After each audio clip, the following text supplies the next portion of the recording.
Assalamu alaikum, bonjour ou bonsoir les amis. J'espère que vous allez bien partout où vous vous trouvez. En tout cas, c'est ce que je vous souhaite. Et pour le meilleur de toutes les situations, bien sûr. Bienvenue sur votre chaîne Bled Magharibia qui traite cette actualité par la petite lorgnette actualité méditerranéenne, nord-africaine. Merci pour vos gentils commentaires. Merci pour vos précieux conseils. Et merci aussi pour vos compliments. Mais abonnez-vous pour rester informé et surtout pour aider votre chaîne. Faites abonner vos proches, vos amis, pourquoi pas les membres de votre famille, là où vous êtes, tout simplement. Et cette fois-ci, cette séquence vidéo se penche sur tout, mais vraiment tout, ce qui se passe en cette région méditerranéenne. L'actualité s'invite d'elle-même et s'oblige à la commenter au travers de sa petite lorgnette, comme on dit, d'une célèbre acclamation intitulée tout le temps, partout où on va. One, two, three, où va un certain pays nord-africain, célèbre pays, et ce qui constitue tout simplement le 5e et dernier feuilleton qui vous est narré ici à travers la présente séquence de ce qui fait discorde ou plutôt dictature, ou ce nouveau pays qui met en léthargie toute une Afrique du Nord. Et ce CQFD peut aussi se traduire en ce qui fait débat, en ce qui fait démonstration, en ce qui fait discussion entre nous, etc., etc. Et la liste est longue. Et cela ressemble comme deux gouttes d'eau à cette 1, 2, 3, où il y a vraiment de quoi faire débat, de quoi faire démonstration, de quoi faire discussion, etc., etc. Et ce CQFD, justement, de votre Bled Magharibia, pour une première, vient dévoiler sa vérité en tentant de répondre via des questions-réponses à cette interrogation de ce 1, 2, 3, ou plutôt 1, 2, 3, où va un certain pays nord-africain, le plus grand d'entre eux. Donc, ce CQFD vient vers vous aussi souvent que possible sous cette forme de récit séquencé en vidéo, comme vous l'avez maintenant reconnu, et vous le recevez gentiment chez vous en vidéo basée sur des événements générant cette actualité qui s'y déroule en cette Afrique du Nord. Mais auparavant, il faut s'interroger d'où viennent tous ces pays qui composent cette région. C'est pourquoi il vous est proposé dans cette séquence une simple petite réflexion qui nous invite ensemble, si vous le voulez bien, à observer ce qu'est advenu à ce prétendu pays qui se prenait autrefois et se prend toujours pour le jardin d'Éden sur terre, non pas en Afrique du Nord seulement, mais sur terre. À présent, n'y aurait-il quasi plus rien à en espérer, ni à en retirer, tout simplement, que d'escompter d'insipide et morne lendemain. Point d'interrogation. Et à travers ce dénonciateur, il en est suggéré une affable devinette entre nous que d'aucuns méditeront en essayant de déchiffrer l'arcane de son énigme. Plus exactement, s'agissant d'une éphémère revue d'une chronique. C'est une chronique tout simplement relatant une certaine inexistence autodésintégrée pour justement cette contrée, se passant aujourd'hui en cette arrogante contrée, narcissiquement radiée, si ce n'est irradiée d'elle-même. Arrêtons-nous juste un petit instant, chers amis, pour en faire le bilan d'un certain pays qui continue de se comporter, malgré ses déboires, en super nombril du monde, de l'univers, tout en présentant un accablant résultat, bilan menant au suicide collectif d'un pays, un pays pourtant mort-né. Ce pays, issu d'une fausse couche embryonnaire, cette imaginaire nation géopolitiquement enracinée en un stérile fœtus, se voyant accommodé ou raccommodé en un certain pays, on ne sait inconnu ou non reconnu. Ce pays ressemble à un nourrisson obèse, grandissant rapidement, où les gens l'ont fait grandir rapidement et obscurément par ses anciennes colonies, dans ses dégradées ruines géographiques actuelles, pourtant héritées à la mesure d'un certain dansant festin d'une cigale désenchantée. Enfoncé jusqu'au cou, ce nourrisson pays se voyait déjà grand, telle une montagne.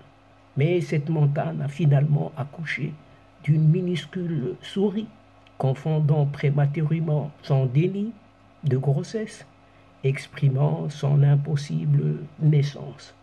Le destin d'un passé qui ressort aujourd'hui d'une ancienne eau minérale baignée et canalisée dans ce fameux lit, un certain lit déviant.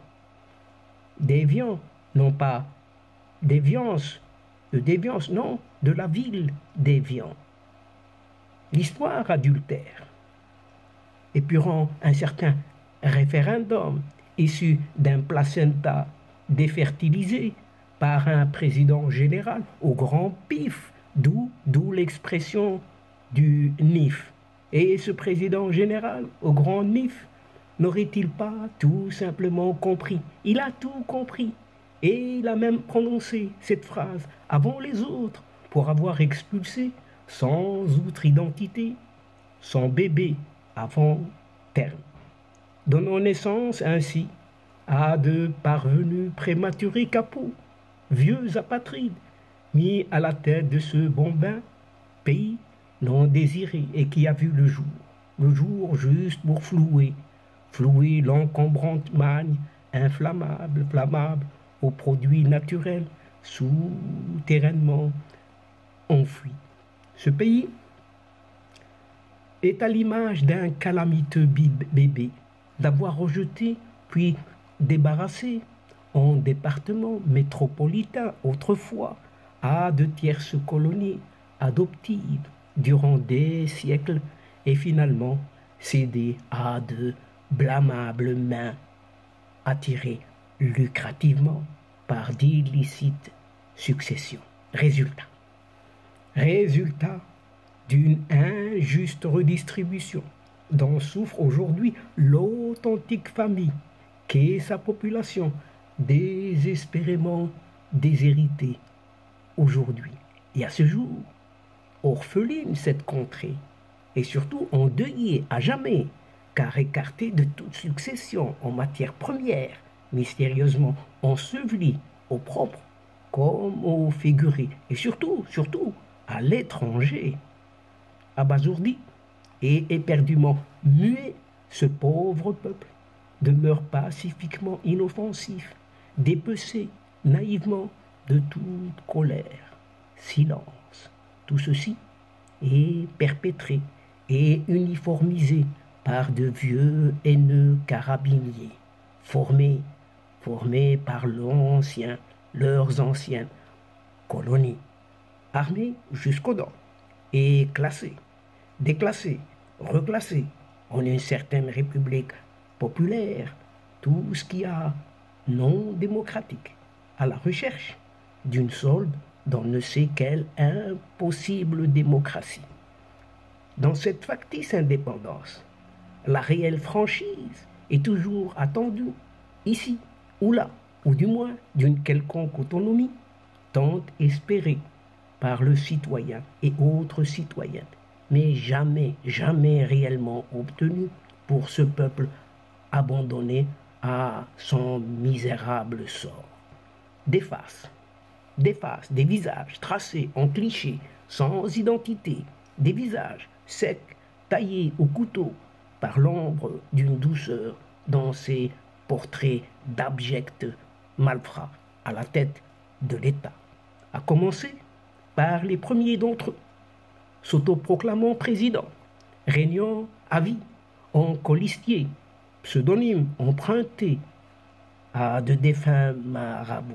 Et suivez l'intention et le regard de qui il s'agit. Ces mêmes vieux capots, dignes de voyous, venant jusqu'à répugner leurs avérés et propres patronymes. Quant aux successeurs, ils ne demeurent pas moins de sordides brigands, en immoraux, parrains, mafieux, gouvernant depuis la ligne de départ jusqu'à un futur incertain et sans une lueur d'un moindre sentiment.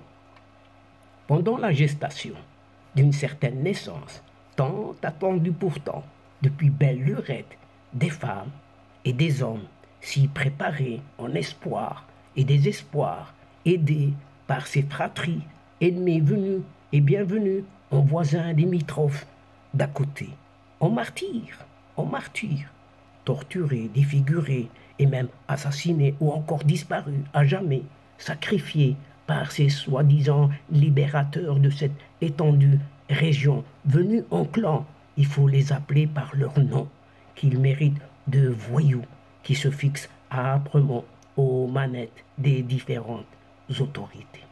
Une absolue dictature militaro-timocratique d'une mélasse de caroubes desséchés en gousses saucées de ce un khroub empoisonné. Et cette plante avariée, implantée en système formaté, corrompant des esprits, aveuglés par des œillères, cachant des vérités amères, les transformant en fielleux mensonges, devenant pour certains de mielleuses flatteries. À ce jour, ce caroubier, ce kharoubier, ne serait-il pas inspiré, sans respirer, le moindre du monde, et moins encore expiré désormais 6 pieds sous terre, sans nul doute, n'aurait-il pas armé jusqu'aux dents et jusqu'au croc ses soumis fidèles, kleps non polis à rien.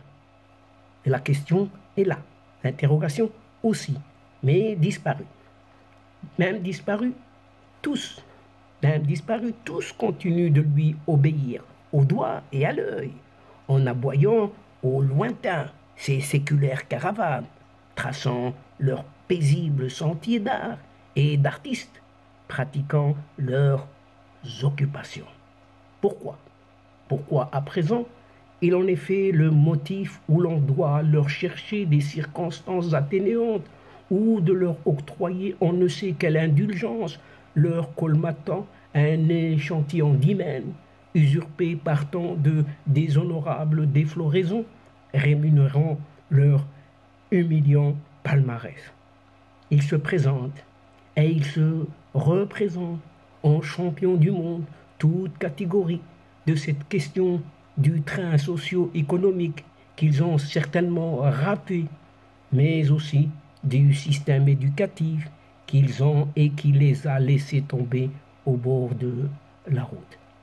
Tous ces gens ne seraient-ils pas aussi misérablement misérables parce qu'ils appartiennent aux incultes forces marginalisées, puisque ces incultes, il faut les appeler ainsi, forces, sont surtout démunis de toute formation, d'une digne intégration culturelle et encore culturel qui en a fait de miséreux au sens d'individus inhumains capables du pire. Et ce qui est le cas aujourd'hui dans cette contrée. Et ce pire, ils l'ont commis.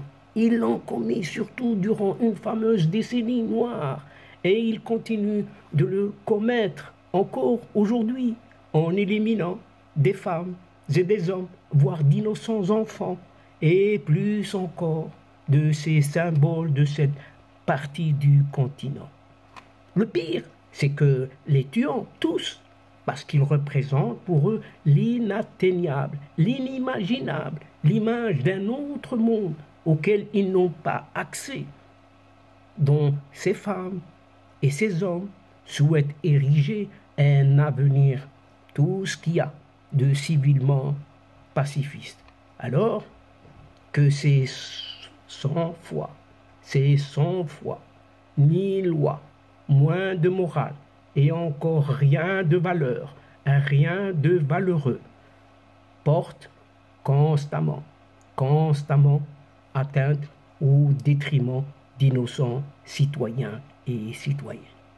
Pourtant, cette contrée qui se dit sienne est issue d'une famille tant décomposée par le passé et maintes fois recomposée aujourd'hui en ethnie, en indigène, s'est engluée aujourd'hui dans une adversité sociale, culturelle et même identitaire sans précédent.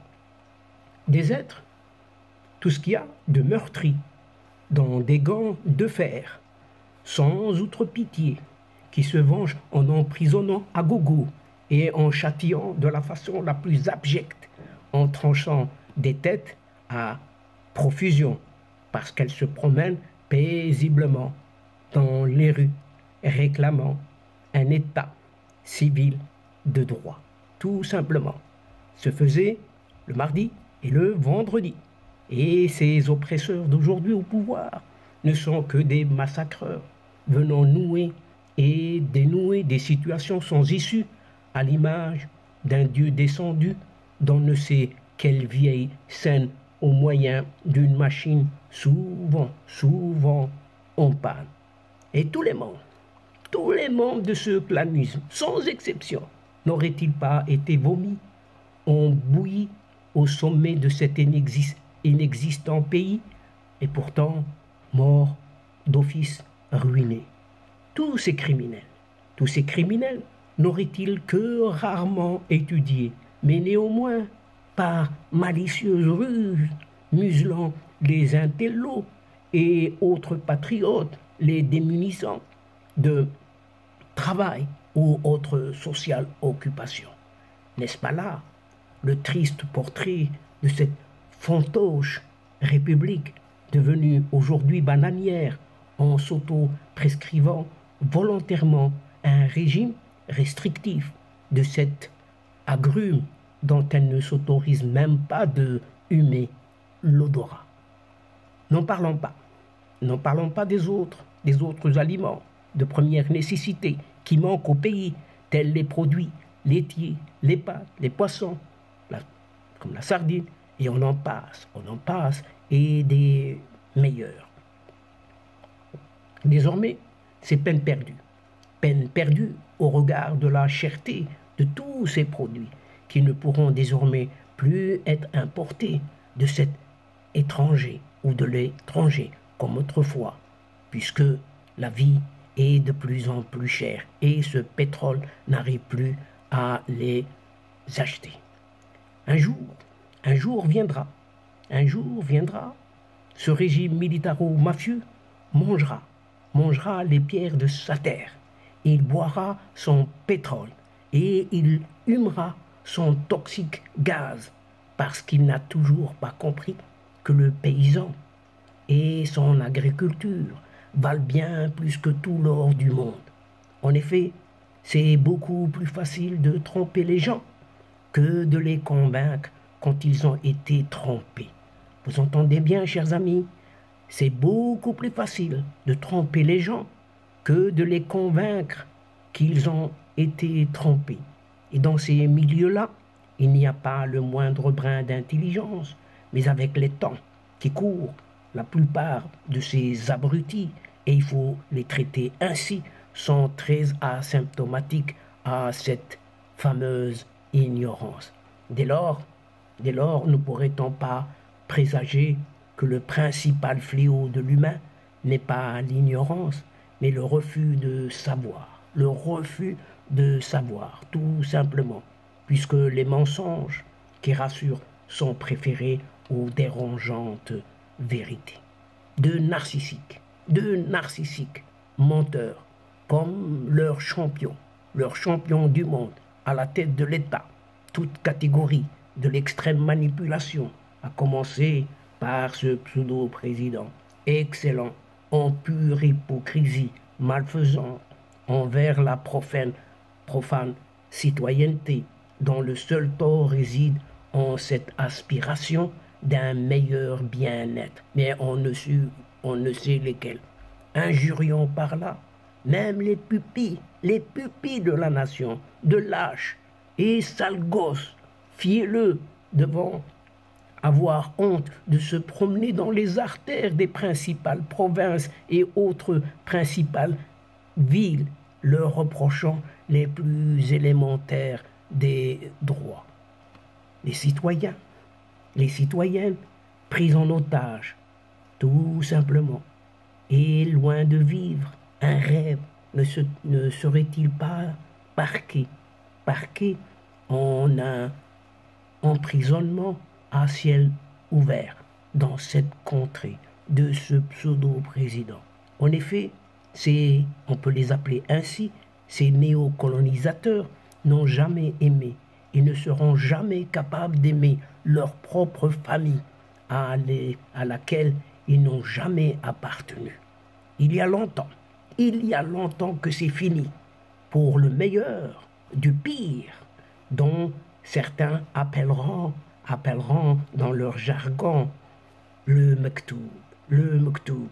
Pourtant, inconsciemment, ils persistent en contestant le verdict populaire, fluidement démontré dans les principales villes de ce merveilleux pays. Et à travers cette séquence, cela ne demeure qu'une narration simple de faits et des actes de ces mafieux, ne soulageant quiconque sur ce territoire paralysé par ces mercenaires, dont le but est tout simplement de le dépouiller. Mais à entendre les desiderata populaires, tout fout le camp de cette contrée, y compris sa monnaie. Dès lors, une prochaine anarchie, pourquoi pas, ne serait-elle pas souhaitée et souhaitable? Drôle de vieux généraux, ou plutôt de psychopathes capots, tout de même à dessous. En effet, ne seraient-ils pas enfermés durant des années dans leurs limites frontalières, sans parler aux vivants d'à côté, et lorsque ces derniers viendraient à mourir, ne s'abstiendraient-ils pas de leur rendre un défunt hommage?